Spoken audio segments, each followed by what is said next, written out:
सिंधु सभ्यता ते तहक़ीक़ के सिलसिले में आउं रुख सिंधी अवां सां मुख़ातिब आहियां। अॼु पाण सिंधु माथिरी जे तहज़ीब ते तहक़ीक़ कंदड़ माहिर सैयद हाकिम अली शाह बुखारी बाबति ॻाल्हि ॿोल कंदासीं। सिंध जो नामियारो आर्कियोलॉजिस्ट ऐं सक़ाफ़त खाते जो अॻूणो डायरेक्टर कल्चर सैयद हाकिम अली शाह बुखारी 13 मई ते सेवण जे अस्पताल में लाॾाणो करे। सैयद हाकिम अली शाह बुखारी सिंध, बलूचिस्तान ऐं ख़ैबर पख्तूनख्वा सूबनि में सिंधु सभ्यता सां लाॻापियल केतिरनि ई क़दीम माॻनि जी खुटराई कराई ऐं केतिरनि ई क़दीम माॻनि जो सर्वे करायो। पाण 15 फरवरी 1938 में दादूलग ॻोठ गुलाम चांडियो में पैदा थियो। 1950 में फाइनल जो इम्तिहान पास करे 1957 में मैट्रिक कयईं। पाण सिंध यूनिवर्सिटी जे स्कॉलरशिप ते 1968 में पेशावर यूनिवर्सिटी मां आर्कियोलॉजी में पोस्ट ग्रेजुएशन की डिग्री हासिल कई। हाकिम अली शाह बुखारी 1969 में मोहनजोदड़ो म्यूज़ियम में गैलरी असिस्टेंट तौर मुक़ररु कयो वियो।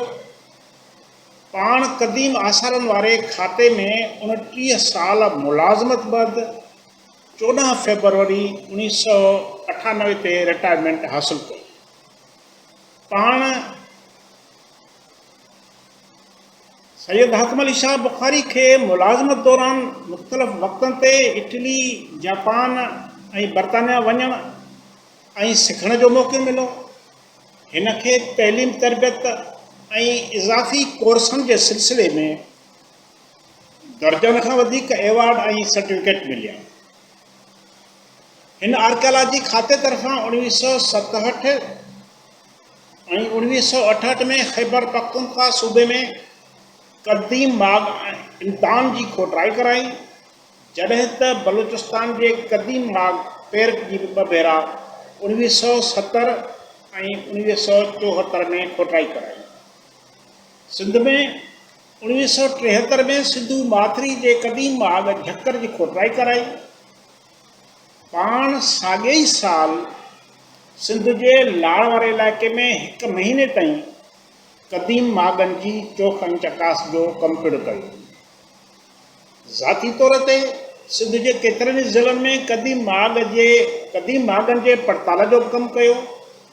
इन खां सवाइ सैयद हाकिम अली शाह बुखारी केतिरा ई तरबियती कोर्स कया, जहिड़ोकि मोहनजोदड़ो जे भितियुनि जो बचाव 1 हफ़्ते जो कोर्स जेको यूनिसिको तरफ़ां 1976 में कयईं। सियानो इटलीअ में 2 महीननि जो अतालवी ॿोली सिखण जो कोर्स बि कयईं। इहो बि क़दीम आसारनि बाबति तहक़ीक़ जे सिलसिले में हुयो। दिसंबर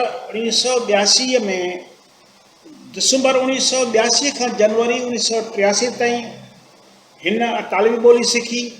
साॻी तरह फ्लोरेंस इटलीअ में तारीख़ी इमारतुनि जी ॿीहर बहाली जो 1984 में 5 महीना कोर्स पिणु कयो, जॾहिं त सक़ाफ़ती वरसे जो बचाव जे उनवान सां 10 ॾींहंनि जी नेशनल म्यूज़ियम में यूनिसिको तरफ़ां 1984 में थियल वर्कशॉप ऐं सेमिनार में शिरकत करे सर्टिफिकेट हासिल कयो।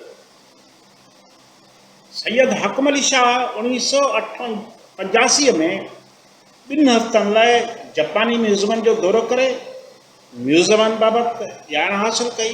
साॻी तरह दिसंबर 1989 में 10 ॾींहंनि जो सक़ाफ़ती वरसे जी दुरुस्त हाली बाबति तरबियती कोर्स बि कयो।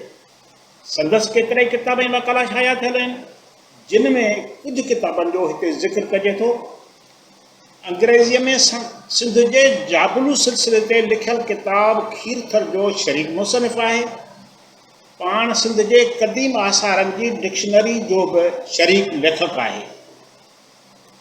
हिन किताब में मोहम्मद उस्मान मेमण सां गॾु सिंध जे क़दीम आसारनि बाबति तफ़सीली मालूमात ॾिनल आहे। संदसि किताब कलूड़ा दौर जी फ़न तमीरात समेत सिंध आर्काइव इंतिहाई अहमियत जो आहिनि। उन सां गॾु तमीरात जी लुगत किताब जो बि शरीक लेखक आहे, जेको हिन वक़्तु सिंधी ॿोली अथार्टी तरफ़ां इशाअत हेठि आहे। महिरबानी।